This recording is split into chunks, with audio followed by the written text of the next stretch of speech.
वाले हैं Linux file system के कुछ इंपॉर्टेंट फाइल्स के बारे में।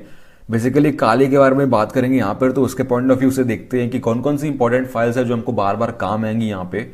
तो सबसे पहले जो फाइल है, मैंने बताया कि जो सिस्टम कॉन्फ़िगरेशन की फाइल्स होती हैं वो etc डायरेक्टरी में होती हैं रूट लेवल के नीचे, तो वही है उसी डायरेक्टरी में काफ़ी सारी इंपॉर्टेंट फाइल्स है हमारे लिए। तो सबसे पहले जो इंपॉर्टेंट फाइल है वो है etc पासवर्ड। मैं यहाँ पर आपको दिखा देता हूँ, पहले मैं कैट करता हूँ उस फाइल को। ठीक है, यहाँ पर मैं कैट करूंगा तो यहाँ पर आप देख रहे हैं कुछ यहाँ पर इंफॉर्मेशन दी गई है। इसका अगर हम लोग ब्रेक डाउन करें तो कुछ इस तरीके से होगा। यहाँ पर आप देख रहे हैं ये है यूजर नेम, मतलब कौन सा यूजर है। सबसे पहला जो है वो है रूट, जो हर सिस्टम पे होता ही है। ठीक है, ये हमारा मतलब स्ट्रक्चर है। ये पूरा जो स्ट्रक्चर है वो एक यूजर के बारे में इंफॉर्मेशन है। अब यहाँ पर इसको ब्रेक डाउन करें तो ये यूजर का नेम है। उसके बाद जो यहाँ पर एक्स लिखा हुआ है ना, ये जो कॉलन है ये फिक्स्ड है, ये सेपरेट करने के लिए यूज होता है इन्फॉर्मेशन को। ये जो x है यहाँ पर पासवर्ड आता है। जो etc पासवर्ड फाइल है उसमें एग्जैक्टली पासवर्ड स्टोर नहीं होता है, ये जो यूजर नेम है वो स्टोर होता है, पासवर्ड की जगह में x आ जाता है। तो यहाँ पर पासवर्ड एक्चुअली में किसी का स्टोर नहीं होगा। एक्चुअल में जो इन्फॉर्मेशन मैं यहाँ पर बताने वाला हूँ उसको मैंने डिटेल में बताया हुआ है थ्योरी वीडियो में, तो वहां पर हम लोग डिटेल में पढ़ेंगे। यहाँ पर मैं सिर्फ ये बता रहा हूँ कि एक्चुअल में जो स्ट्रक्चर है वो क्या है। ये जो लास्ट पे है ना, यहाँ पे बिन बैश जो आप देख रहे हो, ये डिफॉल्ट टर्मिनल है रूट का। ये जो रूट, मैं जब भी ऐसे रूट लॉगिन करता हूं ना तो ये टर्मिनल खुलता है मेरा बिन बैश। तो मेरा बैश शेल खुलता है। हर किसी का अलग अलग होता है यार, हर किसी का टर्मिनल फाइल होती है अलग अलग होती है, TTY शेल होता है, सबका अलग होता है। तो जो बिन बैश है उसका पावर सबसे ज्यादा है, तो ये रूट का होता है। अब यहां पर आप देख रहे हैं यूजर है डीमन। ये भी एक यूजर है जो सिस्टम ने बनाया है खुद से, ये आप नहीं बनाते हो, ये आप बना भी नहीं सकते, और मतलब ये बाय डिफॉल्ट बन के आता है।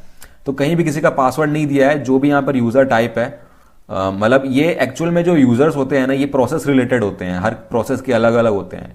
और फिर उसके बाद बात करें यहाँ पे, तो सबकी यूजर आईडी दी हुई है। यहाँ पर आप देख रहे हैं ये यूजर आईडी है 999 जो आप देख रहे हो यहाँ पे यूजर आईडी है, और ये जो ऊपर दी हुई है ये सारी भी यूजर आईडीज हैं। तो इसका मतलब क्या है यार, ये जो अब यूजर आईडी होती है ना इन लोगों की, ये आप नहीं बना सकते। जो आप यूजर बनाओगे अलग से सिस्टम पे, कोई भी यूजर आप बनाओगे, कोई भी यूजर होगा इस सिस्टम पे, उसकी यूजर आईडी स्टार्ट होगी 1000 से। तो उससे पहले कि जो भी यूजर आईडी का यूजर है वो इस सिस्टम के साथ आता है, और ये इसके बारे में डिटेल में पढ़ेंगे। तो ये फाइल हमको काफी काम आने वाली है, काफी यूजफुल इंफॉर्मेशन मिलती है हमको, मतलब जो यहाँ पर यूजर्स बने हुए हैं सिस्टम के उसकी इंफॉर्मेशन मिलती है हमको। जो भी यूजर बने होंगे अलग से, मैंने अभी तक बनाया नहीं है तो यहाँ पर दिख नहीं रहा है, लेकिन बनाने के बाद हम लोग फिर से देखेंगे कि मतलब कैसे स्ट्रक्चर चेंज होता है इसका। तो काफी सारी इंफॉर्मेशन है यहाँ पर। यूजर आईडी भी दी रहती है, और उसका शेल भी दिया रहता है, और उसका यूजर नेम दिया रहता है। काफी इंफॉर्मेशन यहाँ पर आपको मिल जाती है। तो ये है सबसे पहले इंपॉर्टेंट फाइल। अब दूसरी फाइल के बारे में बात करें तो वो है कैट। यहाँ पर एक और फाइल है etc शैडो। ये जो फाइल है ये सिर्फ रूट एक्सेस कर सकता है, उसके अलावा कोई यूजर नहीं कर सकता। ये कॉन्फिडेंशियल फाइल होती है, और काफी मतलब यहाँ पर आप देखो ये रूट है मेरा।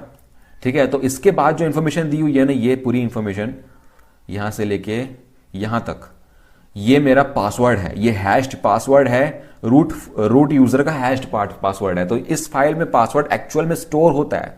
ठीक है, तो मतलब ये जो यूजर है ना रूट, इसका पासवर्ड ये है, और इसका भी इंफॉर्मेशन हम लोग डिटेल में पढ़ेंगे थ्योरी वीडियो में। अभी मैं ये बता रहा हूं कि ये कहां होती है और यूज क्यों होती है। तो एग्जैक्टली आपको पासवर्ड मिल रहा है यहाँ पे, लेकिन इसका मतलब ये नहीं है कि आप इसको क्रैक कर सकते हो, ये बहुत मुश्किल है क्रैक करना।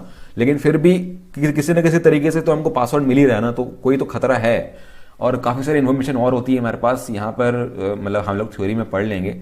और बाकी सारे जो यूजर हैं वो प्रोसेस रिलेटेड हैं, वो आपको बाद में पता चलेगा कि ये सब क्या है और कब यूज करते हैं अपन। तो ये दोनों फाइल्स हैं, काफी कॉन्फिडेंशियल होती हैं। मतलब ये जो etc शैडो है ये तो है। और एक तीसरी फाइल है यहाँ पर, अगर आपको पता करना है कि अपनी मतलब OS की इंफॉर्मेशन के बारे में, तो यहां पर भी दिया हुआ है etc के बाद है अंदर OS रिलीज। तो इस फाइल में आपकी मतलब ये इंफॉर्मेशन होती है, आप देख रहे हैं। प्रेटी नेम दिया हुआ है आपके डिस्ट्रीब्यूशन का, जो भी आपने यहाँ पर डाउनलोड किया होगा, और नेम है काली GNU लिनक्स, आईडी काली है, वर्जन है ये, और वर्जन आईडी भी दी हुई है। काफी सारी इंफॉर्मेशन है यहाँ पे। होम URL, सपोर्ट URL, और वर्जन का कोड नेम। एक और इंपॉर्टेंट फाइल है हमारे पास etc होस्ट्स।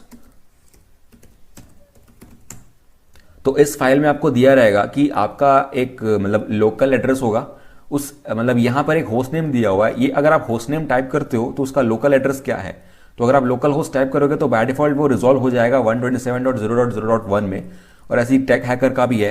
आप अपनी खुद की एंट्रीज यहाँ पर लगा सकते हैं। फॉर एग्जाम्पल आपका कोई वर्चुअल होस्ट है, तो उस केस में अगर आपके सिस्टम से वर्चुअल होस्ट बने हुए हैं तो अलग अलग वर्चुअल होस्ट के लिए आप आईपी प्रोवाइड कर सकते हो यहाँ पे। और मतलब कई काफ़ी केसेस में कॉन्फ़िगरेशन का दिक्कत हो जाता है, जब आप होस्ट नेम टाइप करते हो तो रिजॉल्व नहीं हो पाता है। तो अगर आप होस्ट फाइल में जा रहे हैं तो काफ़ी इजी पड़ता है आपको। और डोमेन नेम को आईपी से आप चेंज कर सकते हो लोकली अपने सिस्टम के थ्रू ही, उसको बाहर जाने की जरूरत नहीं पड़ेगी और उसको पता रह जाएगा आपके सिस्टम से ही कि आपको कौन सी आईपी लेनी है जब आप कोई होस्ट नेम टाइप कर रहे हो। लेकिन उन सब के बारे में हम लोग बाद में पढ़ेंगे जब हम कोर्स में आगे जाएंगे। तो अभी के लिए तो ये इंपॉर्टेंट फाइल्स आप जान के रखो और नेक्स्ट वीडियो के लिए देखते रहिए, सीखते रहिए और गुड बाय।